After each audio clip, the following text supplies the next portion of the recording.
Have you ever just felt that massive gap between the person you want to be and the person you see in the mirror? We all set these big goals, right? We make resolutions, but somehow we end up right back where we started. Well, that's exactly what we're going to dig into, why that happens, and a much more powerful way to create real lasting change. So let's get into it. This quote, this gets right to the heart of the entire problem. We think we can just talk our way into becoming a new person, but you can't. Your brain is always watching, and it trusts what you do way more than what you say. And this is where one of the most common self-help tricks just completely falls apart. So let's talk about that first method. You know the one I'm talking about. Affirmations. The idea's been around forever, and honestly, it sounds amazing in theory.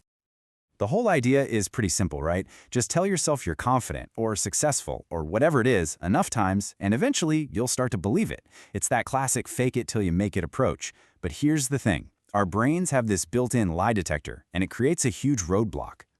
Think about it. Telling yourself, I am a runner, when you haven't put on running shoes in a year, creates this deep internal conflict.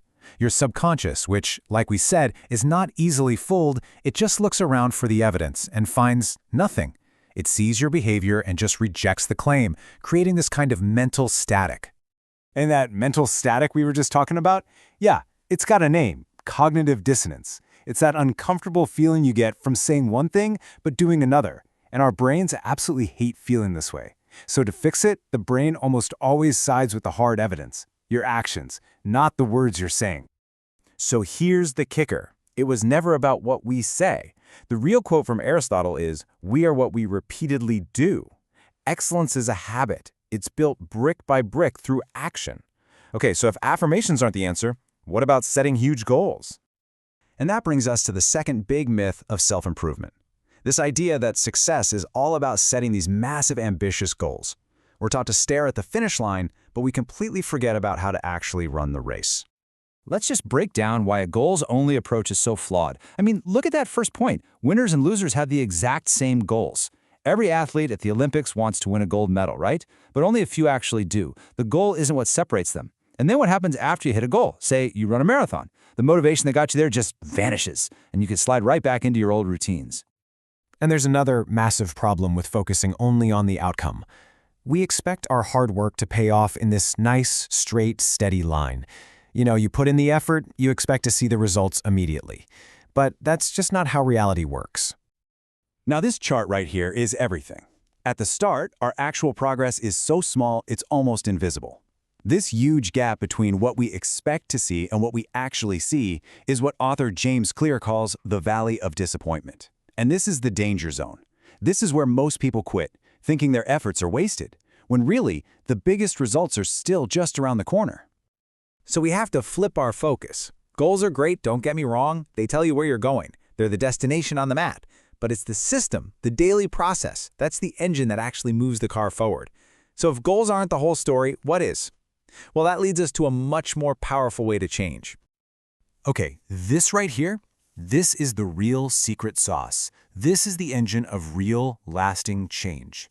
Instead of focusing on what you want to achieve, you start by focusing on who you want to become. Think about how we usually try to change. We start from the outside in. We chase an outcome, like losing weight, hoping it'll change who we are. But real, true change works from the inside out. It starts with your identity. You decide the kind of person you want to be. Then you build the processes, the habits that prove that identity to yourself. And the outcomes, they just become a natural result of who you are. Here's a super simple example of that shift. The outcome is read a book. The identity is become a reader. You see the difference? A person who sees themselves as a reader will naturally read dozens, even hundreds of books over their lifetime. The identity is what drives the behavior long term. And this is how you build that new identity. You don't need to say affirmations, you need to collect evidence. Every time you go to the gym, even for 10 minutes, you're casting a vote for, I'm a fit person. Every time you write just one page, you cast a vote for, I'm a writer. These tiny actions start to pile up, and they provide real proof to your brain that this new identity is the real deal. Okay, so you're sold on casting votes, but how do you actually do it consistently? Well, it all comes down to understanding how our habits work, and then using 4 incredibly simple laws to re-engineer them. Every single habit you have, and I mean every habit, good or bad, follows this exact same four-step loop. There's a cue that triggers a craving, which leads to a response, which gives you a reward. You know, your phone buzzes. That's the cue. It creates a craving to see who it is. The response is checking it, and the reward is satisfying your curiosity. To change anything, we just need to play with these four levers. And this slide right here is basically the user manual for your brain. It's a cheat sheet. You want to build a good habit? You make the cue obvious, make the action attractive, make it super easy to do, and make the reward feel good. Want to get rid of a bad habit? You just do the opposite. Make the cue invisible, make the action unattractive, really difficult, and totally unsatisfying. This is the operating system for changing your behavior. Now, I know what you might be thinking. A tiny habit here, a small change there. Does that stuff really make a difference? The answer is 100% yes. And the reason is one of the most powerful forces in the entire universe, the incredible magic of compounding. Think about it like this. It's one of my favorite ways to picture it. A plane takes off from New York, heading for LA. If the pilot adjusts the nose of the plane just 3 degrees south, a tiny, almost unnoticeable change, it won't land in LA. It'll land down in Mexico. Your daily habits are that tiny adjustment.